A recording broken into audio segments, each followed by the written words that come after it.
What's up, everybody? I'm Morgan Crosbie. Welcome to Cars and Crosbie. I'm all suited up in my fall attire. I'm fresh off of getting married and having my honeymoon, and we are going to go through a lot of exciting things that have happened since I went away. I do have a very exciting announcement to make. I am putting together a 3-part series with Michelin. We're just in the stages of editing it right now, and it is going to be going over epic road trips and what you can do with your Corvette. But before that comes out, I just wanted to shoot this quick video because while I was away, one of our Corvette convertibles came in. This is VIN number 9895, and I wanted to show you a couple of things that I love on this new vehicle. So stay tuned for more. So allow me to introduce you to VIN number 9097. This is a 3LT in rapid blue, and there's a lot of really cool design cues on this that I'm really excited to point out, as this is something that I have a lot of different clients building on their vehicle. One of the most unique options that is not available on the coupe is you have the ability to color in the C-pillars. On the convertible, they call them nacelles, and these are them right here. These components from the factory can be painted black or carbon flash metallic, and it allows the vehicle to have a very exotic appeal. If you look at my vehicle, there are very nice consistent lines, but there is no way for you to be able to properly paint in that area, as there is no break in the actual line on the vehicle. So if you were wanting to paint this in, you'd have to come up with a haphazard line across here, and I haven't really seen anyone that's been able to do it properly. If you have anyone that has done it, please let me know, as I would be very interested in looking at doing that on mine, just as a little bit of a design language. So why I'm excited about this is because when you have these nacelles painted, it does give it a nice break in between all this beautiful rapid blue on the vehicle. We've gone over how we can use dual racing stripes to do that on another rapid blue model. We also have the accents in this vehicle in carbon flash metallic. This is the exact same copy of the exposed carbon fiber 5VM package, but it is done in the carbon flash metallic. And when you look at the vehicle as a whole, with the mirrors being painted, the Z51 spoiler being painted as well, there's a beautiful amount of contrast in this vehicle. I just absolutely love it. And to have a convertible that's in a hard top that folds inside of the vehicle without losing any of that storage in the back, it is just an absolute win upon win. So just so you can see it for yourselves, this is what your trunk will look like now. It's a lot smaller. But the actual storage space is the same. I meant the actual top here.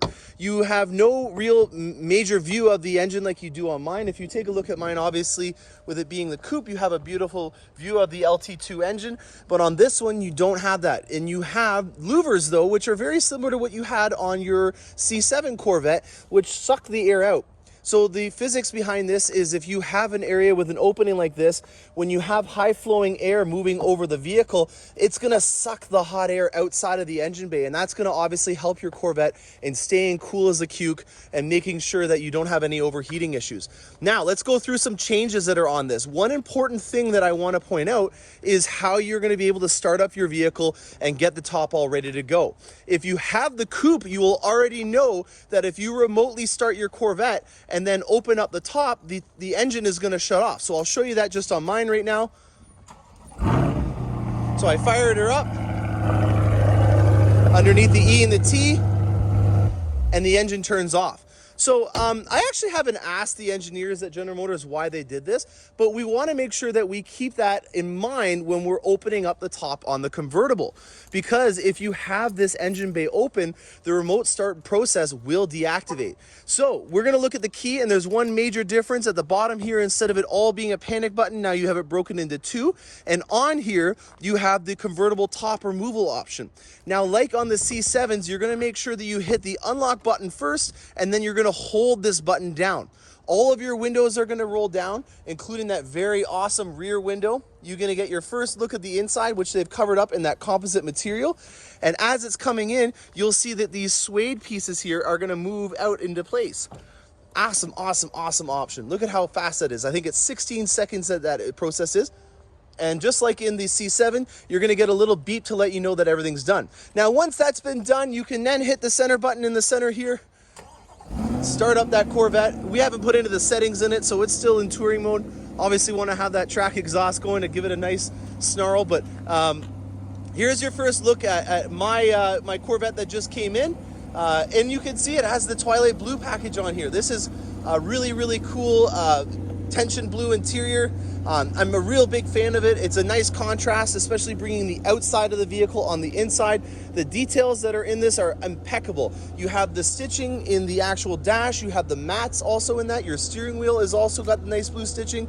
And then on the top of your steering wheel, you also have it there. So I love how they brought the outside of the vehicle onto the inside with this one. Make sure if you do have the convertible option that you're opening the top up first before you remotely start it. And now let's go into the inside and show you the buttons to control the convertible features. Okay, so I'm just starting her up, and I'm gonna show you on the door here, which has the carbon fiber interior package on it as well. I just want to note, because it's a nice contrast as well with that tension blue.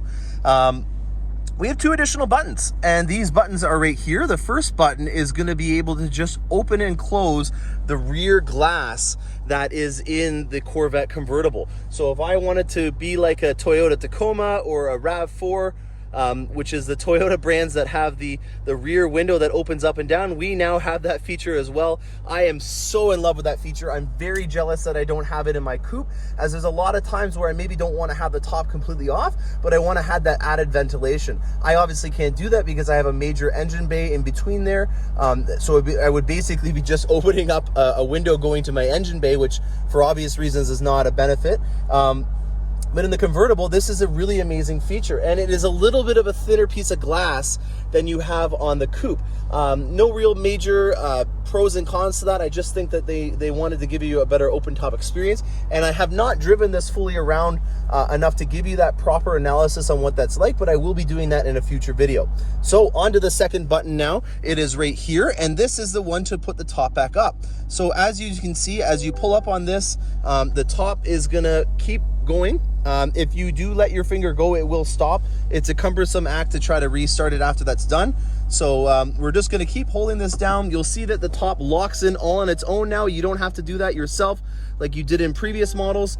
And then after it's all done moving up the top, all the windows go up. That is a new feature that I absolutely love. In the C7, it did not do that, and it was a little annoying that after you had the top go up, that you then had to roll up all your windows. And I think the logic behind it is that with that third window, it's gonna mean that a lot of people are gonna probably forget that that window was down when they were moving open and close the top. So really, amazing upgrade to have. I personally think that it's an amazing asset, especially because I'm not losing any engine or storage capacity. That to me is the quintessential part of being able to go on road trips, having that utility. You'll see some awesome features and details in what I was able to pack into my Corvette in the series that I have coming up. I just came back from it, so I'm still in the process of editing a ton amount of footage from it. I'm really excited for it, and I hope that you guys can stay tuned, because I have a lot of amazing content coming out in the next few weeks. So if you haven't already, please hit the subscribe button and the like notification. I'm Morgan Crosbie, and happy motoring.